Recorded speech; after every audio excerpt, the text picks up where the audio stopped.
Armed with a metal pole that he broke off a desk, an inmate in Kootenai County managed to escape from his cell, but didn't get much farther. Good evening, and thank you for joining us for KREM 2 News at 11 tonight, where we give you more news in less time. Let's get started. The man in that picture you just saw is Jesse Spitzer, a career criminal who eluded police in Washington and Idaho last February for nearly a week. His attempted escape put the Kootenai County Jail in lockdown. KREM 2's Kyle Simchuk is looking into what happened and why the sheriff is pointing his finger at Washington courts. Kyle?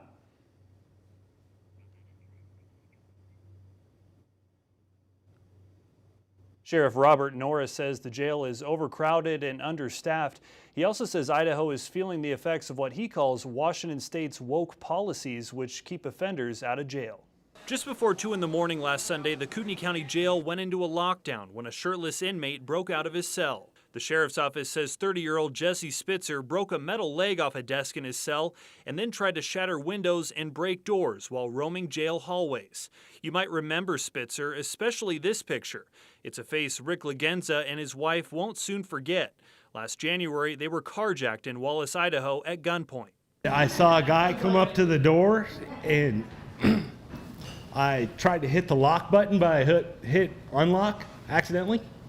And he opened the door. He opened the door and put a gun to my ribs and told us to get out. Their truck was totaled and Spitzer was arrested a few hours later, hiding in a camper outside the $50,000 Silver Inn. He evaded SWAT teams, canines, and officers for nearly a week across Washington and Idaho, breaking into homes and stealing cars, according to law enforcement. Once he broke out of his cell over the weekend, deputies used sting ball grenades, rubber bullets, and tear gas to get him under control. One officer was injured while putting him in handcuffs. Sheriff Robert Norris says the jail is currently overcrowded and understaffed. The county needs to hire an additional 24 positions. Running a 24/7 operation, it takes a lot of people to keep these doors open 24/7. So when we're down staff members, it puts increased stress on everybody, and it certainly is a safety issue. And we went to the Kootenai County Jail and asked Spitzer for an interview. At first he agreed, but then changed his mind after speaking with an attorney. Live in the newsroom, Kyle Simchuk, KREM 2 News. Kyle, thank you very much. Now to our night beat with a quick look at the day's top stories. A week after deputies say he shot a woman at the Red Top Motel in Spokane Valley, investigators say they've arrested the gunman. Joshua Seth is facing several charges stemming from that shooting at the motel last week. They include 2 counts of attempted murder and 2 counts of assault. The sheriff's office says it received a tip that Seth was in the area of South Geiger Boulevard near the I-90 interchange.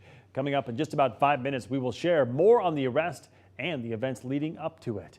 Meanwhile, today we received new information about a double shooting in Airway Heights last night that ended up at Sacred Heart Hospital going on lockdown. According to police, a woman reported that she'd been shot in the arm and that a man took off with a baby in a red minivan.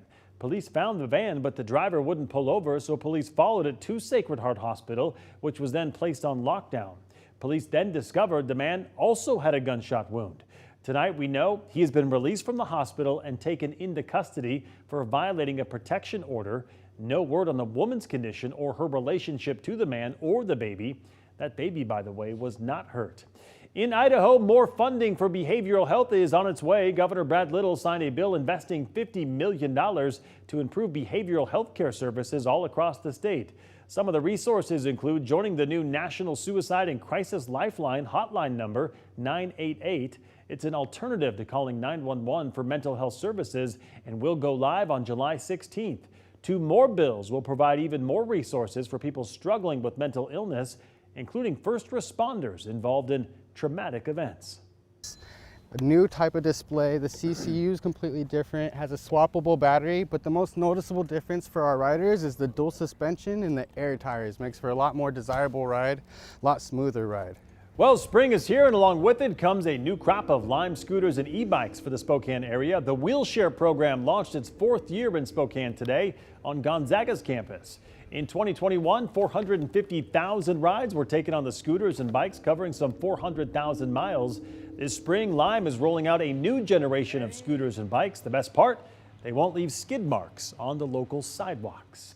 And that was your Night Beat. To learn more about any of these stories, just text us the word NIGHT to 509-448-2000 and we'll send them directly to your phone. Well, if you are traveling along I-90 this evening or early tomorrow morning, WashDOT is closing a lane on eastbound I-90 between Spokane Valley and Liberty Lake. The closure began at 7 tonight and is set to continue through 4 a.m. tomorrow morning. That closure comes as crews continue the construction of the I-90 Barker to Harvard Interchange Improvement Project, along with a new bridge at Kramer Parkway. And as a heads up as well, speed limits will be reduced all around that work zone. In your Northwest news tonight, with construction and road closures in full swing at Thor and Freya, now an influx of drivers are turning to Altamont Loop as a thoroughfare. That increased traffic is frustrating residents who've certainly noticed dangerous speeds along their neighborhood roads. One issue is that 3-split intersection at the start of the Altamont Loop, which forces drivers to veer into oncoming traffic there in order to make the turn. The second issue residents see is drivers just speeding along North Altamont Boulevard.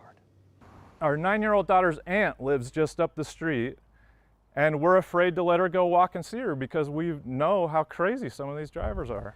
Neighbors created a group to bring attention to the speeders 4 years ago, and since then they've been in contact with the city and even independent traffic engineers to try to find potential solutions.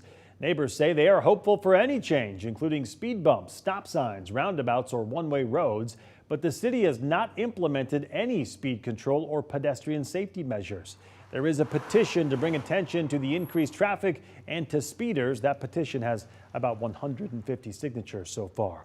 Well, also a petition to remove the Monahan statue in downtown Spokane is gathering traction online. The group responsible for that petition also plans to submit a formal request to the Spokane City Council. The statue is located downtown on Riverside Avenue. Organizers say the statue, which celebrates a Spokane veteran, John Monahan, continues to perpetuate racism and inflict pain on members of our community. John Monahan served in the Navy when the U.S. and the U.K. and Germany were battling over control of Samoa, and the U.S. launched an attack on the island. The plaque on the statue refers to Samoans as, quote, savage foes, and organizers say commemorating a war that was not honorable and destroyed Samoan communities is a painful reminder. Petition organizers say removing the statue would help move toward reconciliation and healing, particularly among Native Hawaiian and Pacific Islander communities. All right, let's talk weather now. We had a pretty beautiful day across the inland Northwest, and Jeremy, you were outside today at Vista Stadium for their Fan Fest. How were conditions out there?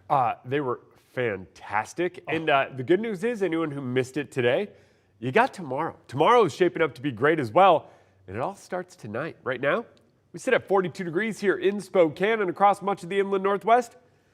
Temps hovering close to 40. 39 in Moses Lake, 34 in Coeur d'Alene, 32 in Sandpoint, and 47 in Wenatchee. So a little bit warmer as you move to the central portion of the state. A little bit colder in North Idaho.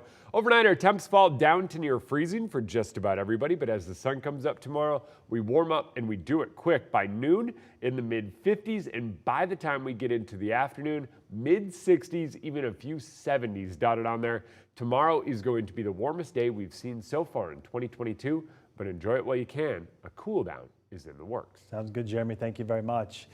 Taking a look now at the ongoing war in Ukraine, the mayor of Mariupol estimates more than 5,000 people have been killed by Russia's relentless bombardments in the southern port city. He accused Russian troops of using mobile crematoriums to burn bodies to cover up war crimes.